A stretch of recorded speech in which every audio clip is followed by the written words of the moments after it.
Chinnaswamy stadium ദുരന്തത്തിൽ മാധ്യമങ്ങൾക്ക് മുന്നിൽ പൊട്ടിക്കരഞ്ഞ് കർണാടക ഉപമുഖ്യമന്ത്രി DK ശിവകുമാർ. അപകട വിവരം അറിഞ്ഞ ഉടൻ ആഘോഷം നിർത്തിയിരുന്നുവെന്നും DK ശിവകുമാർ പ്രതികരിച്ചു. ನನಗೆ ಐ ಆಮ್ ವರಿಡ್ ಅಬೌಟ್ ಆ ಪಾಪ ಮಕ್ಕಳು, ಆ ಚಿಕ್ಕ ಮಕ್ಕಳು ಭಾಳ ನಾನು ನೋಡಿದೆ ಅಂತ 15 ವರ್ಷ ಮಕ್ಕಳು ಎಲ್ಲ ಈ ರೀತಿ ಆಗಿದ್ದು. ಏನು 10 ಜನ ನಾನು ನೋಡಿದ್ದೀನಿ ನನ್ನ ಕಣ್ಣಲ್ಲೇ. ಅದನ್ನು ಯಾರು ಯಾವ ಫ್ಯಾಮಿಲಿನೂ ಡೈಜೆಸ್ಟ್ ಮಾಡ್ಕೊಳ್ಳೋಕೆ ಸಾಧ್ಯ ಇಲ್ಲ. ಪೊಲೀಸ್ ಕಮಿಷನರ್ ಅವರು ನನಗೆ ಇಮಿಡಿಯೇಟಾಗಿ 10 ಮಿನಿಟ್ಸಲ್ಲೇ ಕ್ಲೋಸ್ ಮಾಡ್ಸೋಕ್ಕೆ ಮಾಡಿ ಅಂತ ಹೇಳಿದ್ರು. ಇಮಿಡಿಯೇಟ್ ನಾನು ರಶ್ ಮಾಡಿದೆ ಅಲ್ಲಿಗೆ. ಪಾಪ ಅವ್ರು ಪೊಲೀಸ್ ಕಮಿಷನರ್ ಬಂದು ಹೇಳಿದ್ರು, ಇತ್ತೀರಿ 1-2 ಏನೋ ಹೆಚ್ಚು ಕಮ್ಮಿ ಆಗಿದೆ, ಸ್ವಲ್ಪ ಇಮಿಡಿಯೇಟಾಗಿ ರಶ್ ಮಾಡಿ 10 ನಿಮಿಷದಲ್ಲಿ ಮುಗಿಸೋಕ್ಕೆ ನೀವು ಏರ್ಪಾಟ್ ಮಾಡಿ ಅಂತ ಅಂದ್ಬಿಟ್ಟು. മുഹമ്മദ് റഹീസ് വിവരങ്ങൾ നൽകും ബംഗളൂരുവിൽ നിന്ന്. റഹീസ്, ഇപ്പോൾ വൈകാരികമായി DK ശിവകുമാറും അവിടുത്തെ നേതാക്കളും മന്ത്രിമാരൊക്കെ പ്രതികരിക്കുന്നുണ്ട്. പക്ഷേ ഇത് വിളിച്ചു വരുത്തിയ ദുരന്തമാണ് എന്ന് പോലീസ് തന്നെ പറയുന്നുണ്ട്. ഞങ്ങൾ അനുമതി കൊടുത്തിരുന്നില്ല, ഇത് ഉപേക്ഷിക്കണം എന്ന് പറഞ്ഞതാണ്, വിക്ടറി പരേഡ് ഒഴിവാക്കണമെന്ന് പറഞ്ഞതാണ്.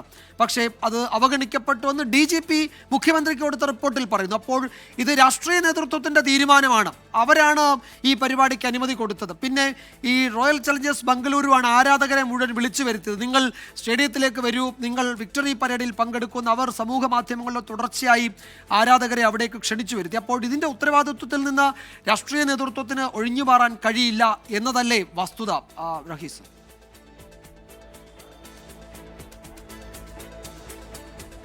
തീർച്ചയായിട്ടും രാഷ്ട്രീയ നേതൃത്വത്തിന് ഇതിന്റെ ഉത്തരവാദിത്വത്തിൽ നിന്നും ഒരു കാരണവശാലും ഒഴിഞ്ഞു മാറാൻ കഴിയില്ല. ഈ സർക്കാർ സ്പോൺസർ ദുരന്തമാണ് എന്നുള്ളൊരു വിമർശനം ഉയരുന്നുണ്ട്. ആ വിമർശനം ഏറെക്കുറെ ശരിയാണ് എന്നുള്ളതാണ് പോലീസ് പറയുന്നതും. കാരണം ഇപ്പോൾ മുഖ്യമന്ത്രിക്ക് നൽകിയ റിപ്പോർട്ടിൽ DGP പറയുന്നത് പൂർണ്ണമായും അത് പോലീസിനെ ന്യായീകരിച്ചുകൊണ്ടുള്ളതാണ്. ആ വാദങ്ങളൊക്കെ ഏതാണ്ട് ശരിവെക്കുന്ന സംഭവങ്ങളാണ് ഇന്നലെ നടന്നത്. കാരണം തലേന്ന് മത്സരം കഴിഞ്ഞ് പുലർച്ചയോളം RCB ആരാധകർ ഇവിടെ വലിയ ആവേശ പ്രകടനമൊക്കെ നടത്തിയിരുന്നു. അതൊക്കെയും നിയന്ത്രിച്ചത് ഇതേ പോലീസാണ്.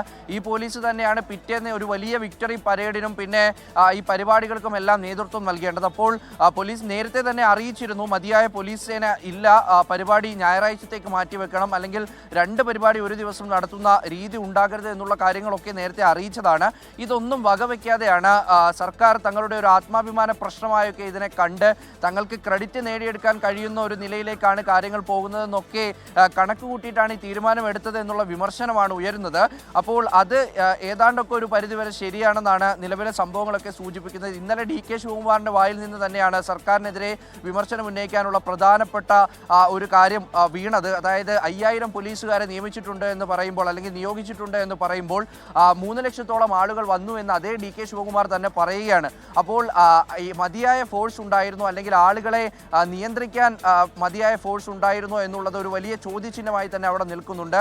അതിന് സർക്കാർ ഉത്തരം പറഞ്ഞേ മതിയാവുള്ളൂ. അതിന് പിന്നാലെയാണ് DK ശിവകുമാർ മാധ്യമങ്ങളെ കാണുമ്പോൾ ഇപ്പോൾ വികാരരഹിതനായി പൊട്ടിക്കരയുകയൊക്കെയും ചെയ്യുന്നത് നമ്മൾ കണ്ടിട്ടുണ്ട്. അതിൻ്റെ ഒരു ദുരന്തത്തിൻ്റെ വ്യാപ്തി അത് ഉൾക്കൊണ്ടുകൊണ്ടുള്ളതാണ് എന്ന് മനസ്സിലാക്കാം. എന്തായാലും സിദ്ധരാമയ്യയും ഈ വിഷയത്തിൽ കർശനമായിട്ടുള്ള നടപടി വേണം. പിഴവ് എവിടെയാണ് ഉണ്ടായത് എന്ന് കണ്ടുപിടിക്കണം. അത് കൃത്യമായ കണ്ടുപിടുത്തമായിരിക്കണം, അല്ലാതെ ജനങ്ങളുടെ കണ്ണിൽ പൊടിയിടാനുള്ള ഒരു നീക്കമാകരുത് എന്നുള്ള സൂചന നൽകിയിട്ടുള്ളതായും നമുക്ക് മനസ്സിലാക്കുന്നുണ്ട്. അങ്ങനെ അതിൽ കൃത്യമായൊരു അന്വേഷണം ഉണ്ടാവും. DK ശിവകുമാറിൻ്റെ നേതൃത്വത്തിലാണ് ഇന്നലെ നടന്ന പരിപാടികളൊക്കെയും ആസൂത്രണം ചെയ്തത് എന്നുള്ളത് ഡെഫിനിറ്റ് ആണ്, ഉറപ്പാണ്. കാരണം DK തന്നെയാണ് ഈ എയർപോർട്ടിലേക്ക് വലിയ ആരവത്തോടുകൂടി കൊടിയൊക്കെ പിടിച്ചുകൊണ്ടുപോയി RCB താരങ്ങളെ സ്വീകരിക്കുന്നു, കോഹ്ലിയുടെ കയ്യിൽ കർണാടകയുടെ പതാക നൽകുന്നു, RCBയുടെ പതാക ഇദ്ദേഹം വീശുന്നു. അങ്ങനെ വലിയ സീനുകളൊക്കെ ഇന്നലെ ഉണ്ടായിരുന്നു. മാത്രമല്ല, സർക്കാരിനെതിരെ ഉയരുന്ന ഏറ്റവും പ്രധാനപ്പെട്ട ഒരു ആരോപണം, പുറത്ത് ഇന്നലെ ഇത്രയും ആളുകൾ മരിച്ചു വീഴുമ്പോൾ ഇപ്പോൾ ഈ സ്റ്റേഡിയത്തിൽ ഇവിടെ നടന്ന പരിപാടിയിൽ ഇവരൊക്കെയും പങ്കെടുക്കുന്നുണ്ടായിരുന്നു. ആ പങ്കെടുത്തുകൊണ്ട് താരങ്ങൾ പങ്കെടുക്കുന്നുണ്ടായിരുന്നു.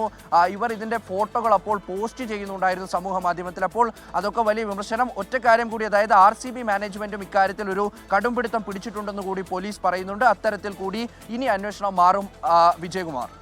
യെസ്, മുഹമ്മദ് റയീസ് വളരെ ശരിയാണ്. RCB മാനേജ്മെന്റ് അക്കാര്യത്തിൽ കടുംപിടുത്തം പിടിച്ചിട്ടുണ്ട് എന്നത് ഉറപ്പാണ്. കാരണം ഈ RCB ആണ് ജനങ്ങളോട്, ആരാധകരോട് നിങ്ങൾ ഇവിടെ എത്തണം, വിക്ടറി പരേഡിൽ പങ്കെടുക്കണമെന്നൊക്കെ തുടർച്ചയായി ആഹ്വാനം ചെയ്തുകൊണ്ടിരുന്നു. അപ്പോൾ കുറേ ആളുകൾ അവരുടെ ആഹ്വാനം കേട്ട് അവിടേക്ക് വരികയും ചെയ്തിട്ടുണ്ട്. എന്തായാലും ഈ വിഷയത്തിൽ കർണാടക ഹൈക്കോടതി കടുത്ത നിലപാട് സ്വീകരിച്ചിട്ടുണ്ട്. സർക്കാരിനോട് റിപ്പോർട്ട് തേടിയിട്ടുണ്ട്, സ്വമേധയാ കേസ് എടുത്തിട്ടുണ്ട്. ഉച്ചയ്ക്ക് ശേഷം വീണ്ടും അടിയന്തരമായി തന്നെ ആ ഹർജി പരിഗണിക്കുകയും ചെയ്യുന്നുണ്ട്. ഇതെങ്ങനെ ഉണ്ടായി എന്നതിൽ കോടതിയുടെ മേൽനോട്ടത്തിൽ ഒരു അന്വേഷണത്തിന് സാധ്യത ഇപ്പോൾ കാണുന്നുണ്ട് എന്ന് പ്രാദേശിക മാധ്യമങ്ങളൊക്കെ റിപ്പോർട്ട് ചെയ്യുന്നുണ്ട്. അപ്പോൾ കാത്തിരിക്കാം എന്താണ് കർണാടക ഹൈക്കോടതി എടുക്കാൻ പോകുന്ന തീരുമാനം എന്ന്.